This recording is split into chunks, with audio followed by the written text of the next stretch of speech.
hours. Why is the government worried about inconsistencies? Because there are anomalies. It is a dog's breakfast, in my opinion, Emma. Wow, the number opinion. Of laws. Yes, have I offered an opinion there? Yes. I've run out of time. Goodbye. I'm not supposed to, am I?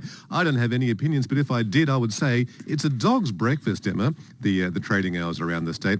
This story has unfolded rather unusually. So news broke this morning that the government is going to make Easter Sunday a public holiday. So there'll be another public holiday on the list of public holidays in Queensland. It has to pass Parliament, of course, so it's not done and dusted yet, but they intend to make Easter Sunday a public holiday. The Chamber of Commerce said that's bad news for employers. They already have to pay double time for a Sunday. They therefore have to pay double time and a half for it now being a public holiday. So Grace on 612 this morning said, well, hold your horses. There's more to the story than just making Easter Sunday a public holiday. We're going to review all the trading hours, opening hours and employment limits around the state. And her implication was that that would be a trade-off, that although it's going to cost employers more to employ people on Easter Sunday, they might find benefits with smoother operations and the removal of limits on who you can employ and where you can open on all public holidays and weekends. So it is very, very complicated, enormously complicated. The various geographic areas have differences. The different categories of shops have differences. When you can open and how many people you can employ on those days is ridiculously complex. So there's going to be a review of that. So we have two things going on. The government will bring in laws to make Easter Sunday a public holiday, but that won't, of course, come into effect until next Easter, 7 months away. And the government says in the intervening period, we'll look at all the other things that go on around it and see if we can make things a bit smoother for everybody. So there may be some much broader changes in place by next Easter. Huge changes, yes. Yeah. So, for example, at the moment, just randomly plucking an example out of the air, Emma, without any forethought, Coles at Lutwyche is open from 8 till 5 on Saturdays and 9 till 6 on a Sunday. You wouldn't be a disgruntled customer, would you, Cobby? I couldn't possibly. You might think that. I couldn't possibly comment. So if somebody, say, forgets at about 5 to 5 on a Saturday that they need some gnocchi at the shops... Don't you make your own out of potato, love? Come on. I should, shouldn't I? Then they have to rush up at the last minute. Whereas in other states, supermarkets of the C or W variety are open until 9. So there are some people, Emma, who would think it's a good thing if the supermarkets were open till 9. But others, of course, would disagree. I see, yes, it's going to be a debate, isn't it? Now, do you know when the Minister says review, is she going to open that up for, like as in a public review? Will we actually be able to put in submissions, or is she just, going to task a couple of people in her department to do that? An expert panel comprising key stakeholders is required to develop trading hours that reflect the modern economy and consumers' preferences.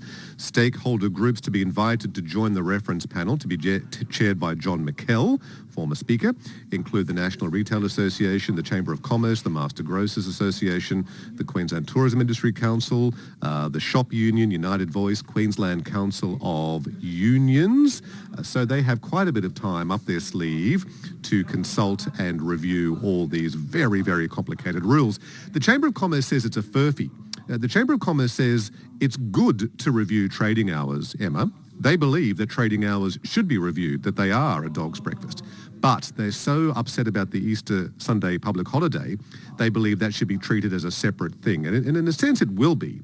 The Easter public holiday will be subject to debate in Parliament. This review of trading hours is happening simultaneously, if you like. Okay. Well, it is a very complex debate. That's why we're chatting about it so much this afternoon. We'll be having a chat after 5 with the Consumers Association and the Master Grocers as well, and taking your calls, 1300 222 612. Now, in State Parliament, Cobby, there's been a date set for the Moreton Bay Rail Link? Yes, October the 4th. So at long last, the link from the Northern Line out to Redcliffe, the 12 kilometres out to Kipper Ring. We had the signalling delays holding it up, and there's going to be a big weekend of bus delays, bus substitutions because the train track is going to be tested during September. But the date has been set, hot off the press. The news is the 4th of October, Tuesday, that train link will be open, and there'll be an open day on the public holiday, Monday the 3rd, for people to get aboard for a bit of a fun tryout. But open fair income from the 4th of October. You'll be there, won't you?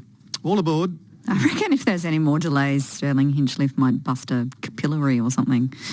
No comment from Cobby. Now, what's this I hear about Tim Nichols calling Kate Jones a screeching banshee? He had to withdraw it, as we hear here from yesterday. The screeching of the member for Ashgrove across the chamber in her usual banshee fashion.